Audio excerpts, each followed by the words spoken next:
Halo teman-teman, kembali lagi dengan aku. Kali ini aku mau membahas mengenai keperawatan maternitas. Oke, simak videonya ya.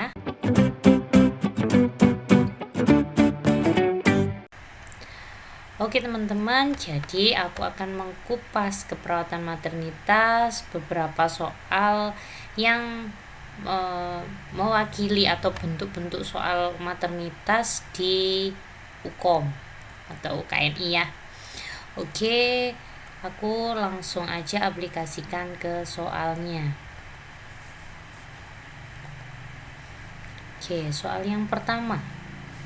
Wanita usia 28 tahun, G1P0A0, usia kehamilan 38 minggu, datang ke RSUD mengeluh perut mulas dan terasa tidak nyaman seperti kram.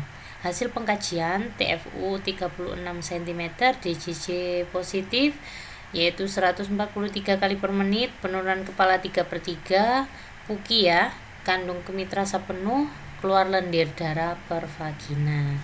Nah, pertanyaannya, apakah intervensi keperawatan yang paling tepat ya, yang tepat dilakukan?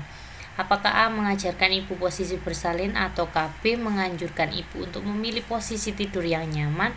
Apakah C memberikan terapi infus NaCl untuk mencegah defisit volume cairan? Ataukah D mengajarkan teknik relaksasi nafas dalam untuk mengurangi ketidaknyamanan pada perut? Apakah E menganjurkan ibu untuk BAK ke kamar mandi? Oke, kita ke pembahasannya. Seperti biasa, jadi masalah yang diangkat pada kasus ini adalah klien itu mengeluh nyeri perut atau mengeluh perut mules ya, dan seperti kram yang mengakibatkan perasaan tidak nyaman. Itu wajar ya kalau wanita yang hamil dengan mengarah ke mau melahirkan ya, itu adalah gejala yang khas atau gejala yang umum, apalagi kehamilannya 38 minggu. Oke, jadi mengarah ke prepare buat partes ya.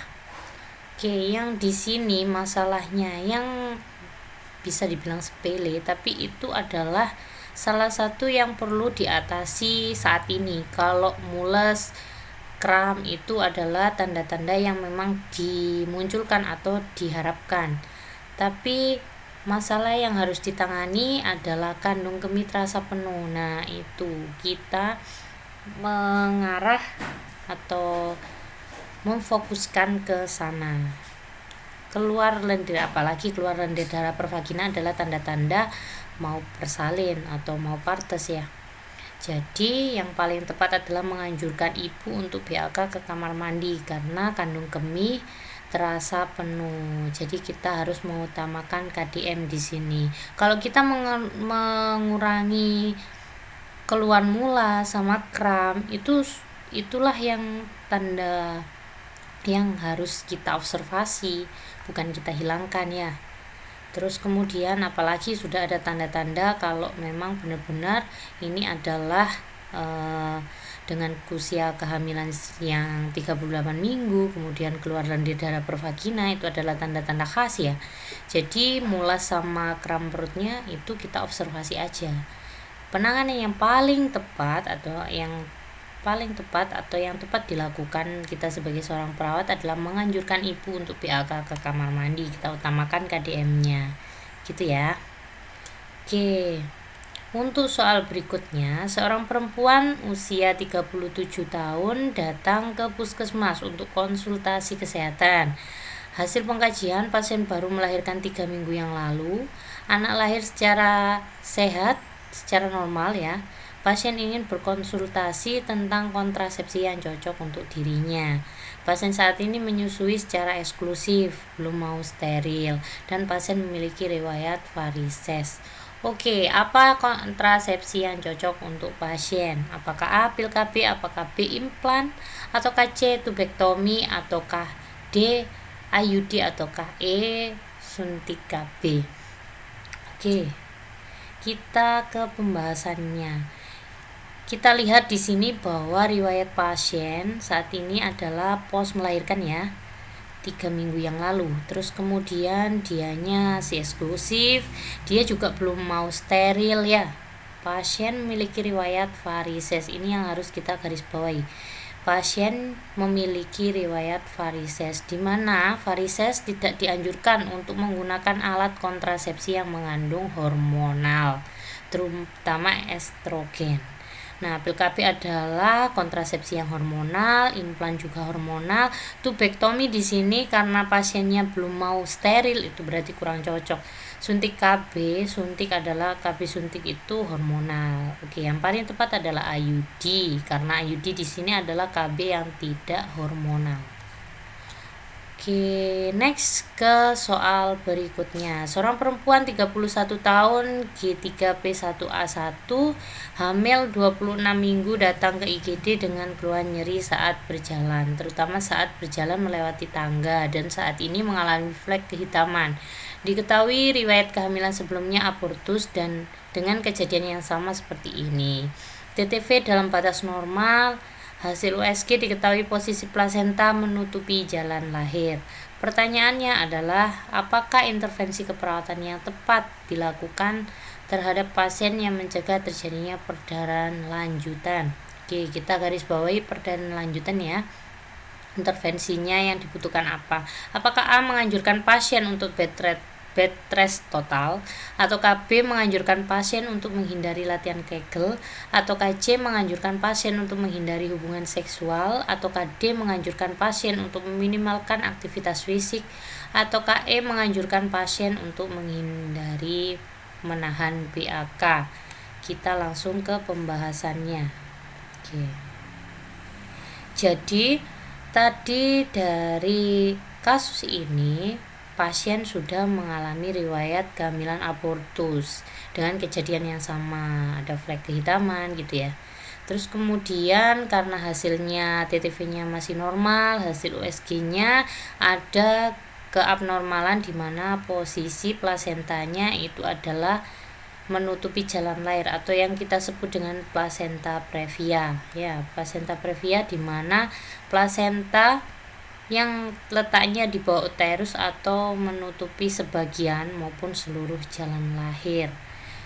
Ya, seperti ini kalau dengan kasus yang punya riwayat abortus, terus kemudian dia sudah jelas ya USG-nya ada plasenta previa, maka intervensi yang paling tepat dari alternatif jawaban yang diberikan yang paling tepat adalah yang D, menganjurkan pasien untuk meminimalkan aktivitas fisik, di mana aktivitas memang masih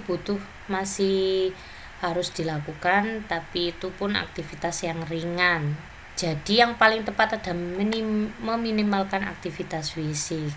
Dan yang lainnya ini adalah salah satu atau bisa dibilang alternatif yang lain merupakan salah satu atau termasuk dalam aktivitas fisik. Semisal hubungan seksual adalah salah satu masuk ke aktivitas fisik.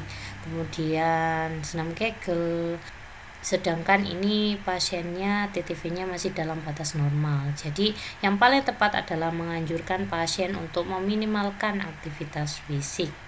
Oke, seperti itu ya teman-teman. Kita lanjut ke soal berikutnya. Seorang perempuan usia 23 tahun melahirkan anak pertama dengan pos SC hari keempat. Klien mengatakan ASI sulit keluar dan takut tidak bisa memberikan ASI kepada bayinya.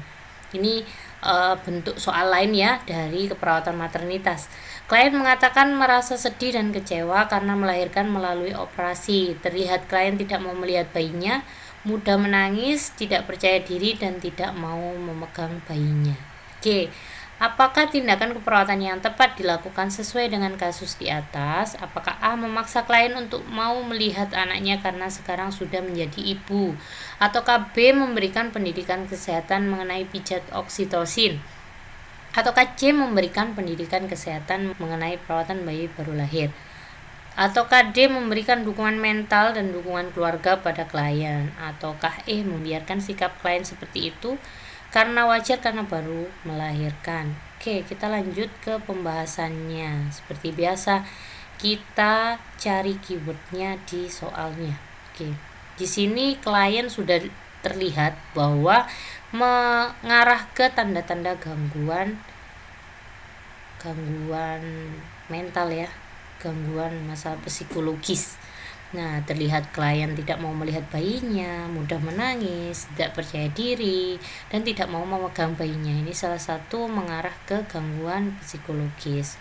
Oke, jadi dari semuanya, ini adalah salah satu kasus postpartum blues atau pada familiannya baby blues gitu ya.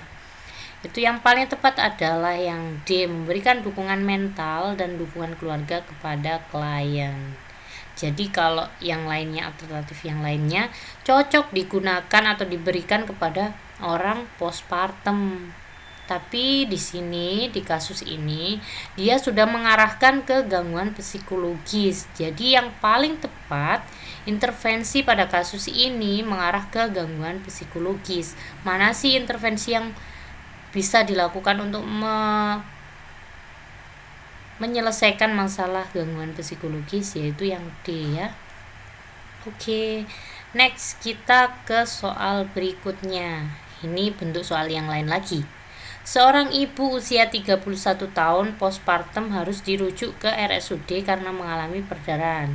Sedangkan bayinya masih dirawat di klinik bersalin ditemani oleh kakaknya, kakak bayi tersebut, dengan usia kakaknya 13 tahun.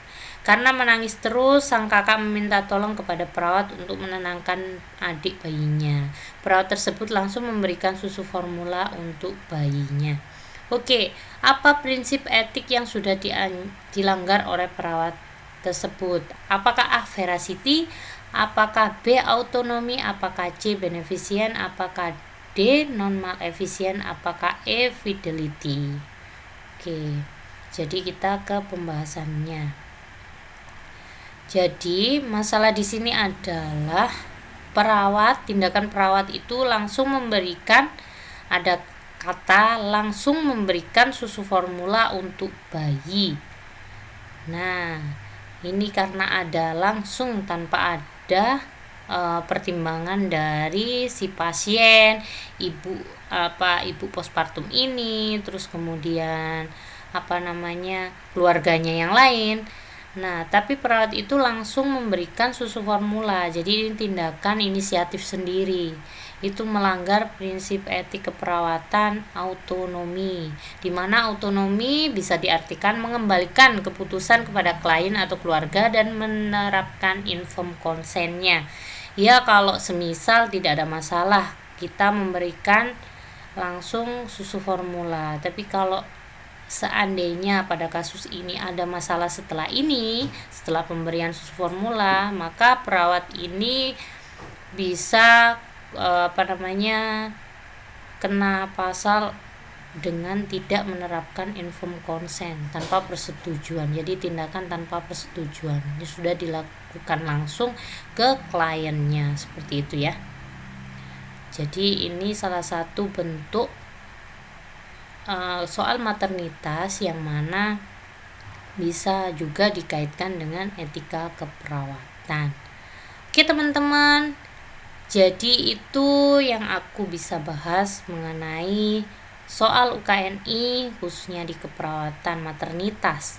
Oke, tetap semangat ya teman-teman, yakin lulus UKNI yang dimana 3 action ya yang dilakukan, yaitu yang pertama usaha, kemudian yakin, kemudian didorong dengan doa atau didukung dengan doa. Oke teman-teman, itu yang aku bahas kali ini. Yang suka silakan klik like, yang mau diskusi silakan tulis di kolom komentar, atau mau usul nih apa yang ingin aku bahas di konten aku berikutnya. Oke, jangan lupa yang belum subscribe silakan subscribe, jangan lupa klik lonceng notifikasinya biar nanti aku upload video baru kalian bisa tahu. Oke, semoga bermanfaat. Dadah, assalamualaikum.